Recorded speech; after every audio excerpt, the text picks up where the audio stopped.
Hello and welcome to my channel. Today we are back on Forza Horizon 4. Today we have an interesting Forzathon shop. We have the 2011 Koenigsegg Agera, which is an awesome car, sounds brilliant. I don't think many people own this car. I can imagine not many people own this car, as it's probably been trumped a bit by the Agera RS and the 1-to-1 and that sort of thing. But yeah, I like this car. I would definitely buy that.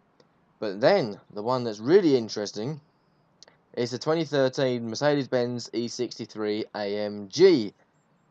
That is a very interesting car indeed. This car is a wheel spin exclusive. If you don't know, it is a wheel spin exclusive vehicle. So if you don't have that, I would buy that immediately. It's a very hard car to get. When I got mine a few months ago, it must have been about February time, January time, something like that. I was scrolling through the auction house and I was trying to search this car, so I kept searching and searching and searching and searching. To one point, one turned up and I bought it out for like 60 odd K or something. It turned out that it was set up for someone else to purchase, so someone put it up there for his friend to buy, but I bought it instead. But wow, yeah, a massive kerfuffle happened, and I didn't want to get rid of the car because, of course, it was so rare. And the fact that it was not my fault that he put the car up for his friend, it was just coincidence that happened. Luckily, in the end, he was able to get himself another one to give to his friend, and I kept the one that I bought off the auction house. So yeah, and it was a really rare car, so I would recommend buying that immediately. It's very expensive though in comparison to the Koenigsegg though, because the Koenigsegg's 400 Forzathon points and that's 700, so they pay an extra 300 Forzathon points for a car that's nowhere near as good, but extremely rare. The Koenigsegg, on the other hand, though, I'm not quite sure what the auction house conditions are. I don't know whether they're cheap to get or whether they're really expensive. I think I got mine for a wheel spin, so yeah. Also, by the way, the Agera, you can't get that colour that is in there. It is currently glitched. For some reason, when I last drove it, is that if it says it's in silver there, but when you drive it, it's black. It's like the AMG GTR and the Lotus 340R, I think it is. The AMG GTR has got this really nice Nürburgring Green Hell paint job. I don't know what it's called. I think it's called Green Hell Metallic or something, which you can only get in this game, unfortunately. It looks really good in real life. But in this game, it's really weird. It's like this matte frog green colour. It's really, really, really, really, really weird. I don't like it at all. But annoyingly, with me staying with production colours, I have to stay with that colour, and it's a bit weird. Again, with the 340R Lotus, it says it's a light bluey silver, but actually when you drive it, it's white. And with this, it says it's silver, but it's actually black. I don't know what's going on with this game, but the quality assurance is just terrible. Anyway, there's the Forzathon shop. Gibbered on for 3 minutes already and I haven't even discussed what's going on. Festival playlist this week, we have got, if I had pressed the button correctly, there we are. So this is the festival playlist for this week. We only got one new car, unfortunately, which is the Vauxhall Corsa 2009. We'll go into more depth with that in a moment. The festival playlist itself, not much here. I thought there's normally some more bits and pieces to do. But yeah, the ones I did were pretty good. I couldn't do this one for some reason. I just couldn't be bothered to do that one. It was a bit too difficult for me. But the others are pretty much fine. The only thing I'm finding a little bit irritating is the fact that these two races here, the Community Championship and the Mod Muscle Championship, is that we are using a lot of the same cars that we've used before. Especially this one, the Community Championship, was one of the worst. 'Cause I'm sure a couple of weeks ago we used these cars in a similar kind of race, and it's been repeated again, where I'm sure they said, oh, it's different races and different cars and all that sort of thing, where they're not. It's a different race, sure, but then you're using the same cars. It was the 22B Subaru, the Evo 7, whichever, is it Evo? Yeah, Evo 7 I think it is, or 5, I don't know, I can't remember. Then there's the Delta, Lancia Delta, and the I think it's a Quattro, the Audi Quattro there. So those cars we had used before, and I don't know why we just keep getting the same content over and over again, which is just a bit unfortunate. But luckily we have got a new car this week. Although again, this is another car that's a bit of a filler, a bit of a stocking filler, really. It's not, because we've already got the 2016 Corsa. Admittedly, I think the 2009 looks better than the 2016 one, but we've already got a Corsa in the game. That could have been, again, another one of my cars from my 200 car wish list that we should have. Like the Lister Storm, the Jaguar S-Type R, the Mercedes-Benz E63 Amg, the Jensen Interceptor, my list goes on. And I just feel like these cars lately are just fillers. They just really are fillers. And it's really irritating. It'd be nice to see some new cars. And also, it'd be really nice if they actually update the car sounds. We haven't had a car sound update for months. And I'm getting really bored of these car sounds being terrible. So, let's stop ranting for a minute and take a look at this Vauxhall Corsa. Now, personally, I think, as I said earlier, it's better looking than the later one, the 2016 one. I think this one was in Horizon 2. I'm sure it was. It was a Horizon 2 car. We've got a couple of colour options here. So we've got the standard red, we've got this really nice blue, we've got this quite nice black, and we've got this rather odd looking silver. The silvers really do look weird in this game. It don't look right. It looks kind of matty but metallic and gloss all at the same time. It's kind of weird. I don't know what's up with their silvers. Admittedly, it was the same problem in Horizon 3 as well. I really don't know what colours to go for. I'm kind of aiming for black, but I do black cars all the time because I like black cars. I think black cars are really cool. Blue looks really good. I think the blue suits the VXR quite well. But the red with the blue brake calipers, not so sure. So I think the blue and the blue looks good, so I think I'll go for that. I quite like the wheels on this one as well, but we'll have a look at them in a minute. Although I do quite like alloy and black wheels, like the 2016 ones. I quite like them, or the Insignia VXRs. Let's jump out of here. Let's just have a look at the Forza Vista. What have we got here? So, here is the VXR power plant. Not sure on the literage or the brake horsepower. I just know it's a 4-cylinder. It's a Vauxhall, and it's got VXR on it. Yeah, you can see the airbox there. We've got all these different bits and pieces. Quite exposed in comparison to quite a lot of other cars. In fact, I have actually changed the spark plugs in one of these. Not the VXR, but the standard version of this one. I changed the spark plug unit. It's got like 4 spark plugs in one unit that you just screw down.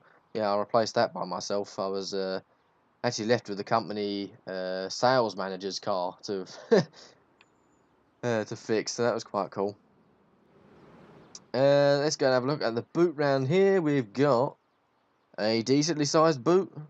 Not massive, but then what do you expect in a hot hatch, really? Not a ginormous boot, but a decent sized one for your weekly shopping. And luckily, the steering wheel is actually on the correct side. It's on this side for the UK and the UK car. Let's just shut all the doors and everything. Got a nice chubby gear knob. These Vauxhalls do. I've looked around on Auto Trader, and I've looked at the cars like this, and they've got really chubby gear knobs, which is pretty cool. Quite a bland looking interior, but then again, from a sort of hot hatch like this, you don't really expect much to be in quality and luxury. It's like a normal everyday car. Although I'm not quite sure on these grey door panels, though. I'm not quite sure they're grey in real life. They're doing this thing recently in this game where they update some colours, like some of the textures and the plastics and the leathers are in colours you can't actually get in real life, like the XFR in this game, or XFRS is what it is, which unfortunately we haven't got the actual XFR, annoyingly, because I quite like it without the weird spoil on the back. Everything in the interior is like black leather and the black and sort of trim and then and all that sort of thing. But then the center steering wheel boss is grey, which doesn't make any sense, because why is that grey when everything else is black? Like, it should be black like it is in Horizon 3 and Horizon 2. And the same goes here. For some reason it's got white door cards and the black dashboard and everything else. I don't know whether this is actually how it looks in real life, but I can't imagine that is the case. Yeah, it's because it just looks odd out. It looks out of place somehow. But apart from that, it looks good. I'm quite happy with this car. I think it's looking good. Let's have a look at the customization. I think we should do next. Have a look at the visual customization over here. Oh, we've got a few more bumper options than I thought. Wow. We've got this Line Extras street bumper here, which kind of reminds me of the Penumbra in GTA 5, when there's a bumper that looks extremely similar to this in terms of the grille and everything. Going back to here, we can just see that's some normal Forza stuff. It's got the big splitter and the canards and the tow hook. But yeah, it's good to see we actually got some customization. Got this ginormous Forza spoiler, and we've got a spoilerless option, which makes it look like a bubble. It looks kind of weird. Why? It looks like that in real life somehow, but like a standard version. But I don't know. It kind of looks like something's missing. From the side, we've got another line extras bumper with 4 exhausts at the back, which is kind of weird, the fact that we're not given the option to change exhaust tips, which I thought was quite weird for a game that changes it automatically. If we just stick this on anyway, we just have a browse and see what this thing looks like. We've just done the rear bumper. I'm not actually going to do it, but on the side here, we've got another line extras, which is good because we otherwise have been uneven. So there's all the custom parts. They've got the standard spoiler, but you can just put this manic spoiler on there if you wanted. Yeah, there we go. Definitely not my kind of look at all. Let's jump out here, abandon that setup. Much better. So yeah, customization is good. This is the first car we've had for a long time that's had some kind of customization around it. Unfortunately, there's no body kits. I was expecting there to be a body kit for this, but yeah, there isn't. Well, next stage is to drive it. Let's see what it sounds like. With this game, I have little hope. Just get flashbacks to the 599 Evolution.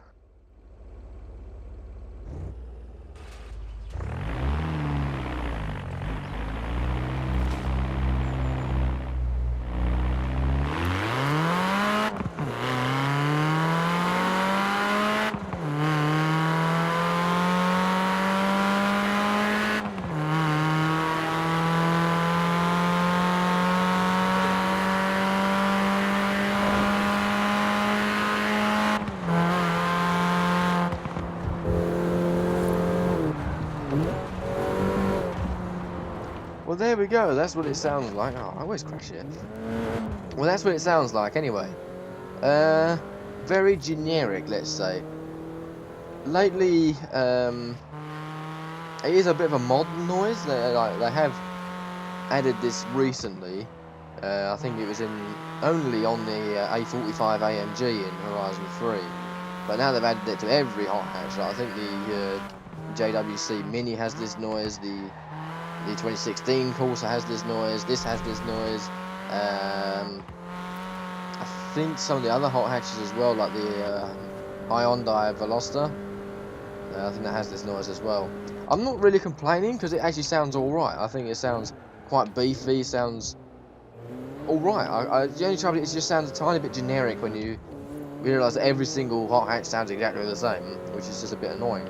But this sounds perfect for an A45, because if you listen to one in real life, then actually listen to it here, it is really, really close. But these, I'm not so sure. Wow, that changed down for no reason there. Actually handles really well though, this. It's got a bit of understeer, which is unsurprising from a front-wheel drive car. I'm pressing the wrong buttons here because I've been playing other games lately. I've been playing Project Cars and Ghost Recon Wildlands, so all the buttons are different. But yeah, I think this car actually handles quite well. I keep jumping from first to third because I want to keep you lot happy. I want to be in first person all the time, it's a bit boring. But yeah, I think it does handle quite well. It's got quite a slow steering back though. You see it takes a little while for it to actually recover, but that actually gripped around that corner really well. So the grip's really good, but it does suffer from understeer.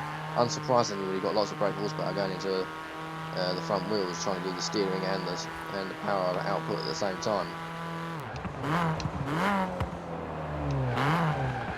Brakes are pretty good, although they do lock up pretty quickly, which is a bit unfortunate. But hot hatches even in Horizon 3 did the same thing. So there we go. There is the Vauxhall Corsa VXR from 2009.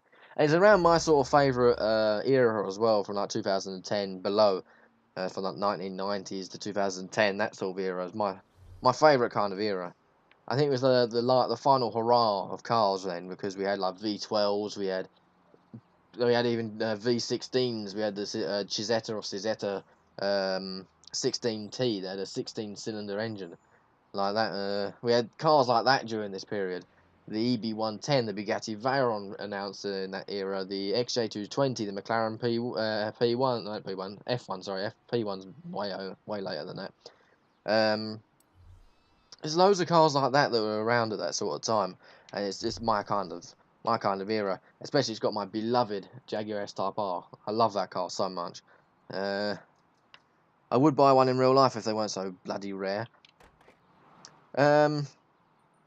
Yeah, so there we go. There's only one car to review this week again.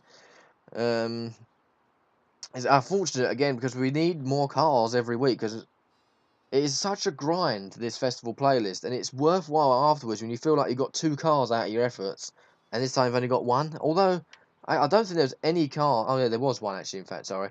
We got the Lancia Delta through the race, which I find is okay, but we have already got that in the game already. It would be nice if we had 2 new cars every week by default. I think that'd been really good, like we used to with the car pass. Like, it feels like something's missing when you haven't got 2 cars every week. But yeah, there we go. I think it's a good this week really. Festival playlist has been okay. It took a couple of hours to do, but it wasn't that hard. There's a couple of occasions where it was a bit difficult on the muscle race, because probably because I chose the wrong car for the race, but I found the last race quite difficult for some reason. Apart from that, it was all right.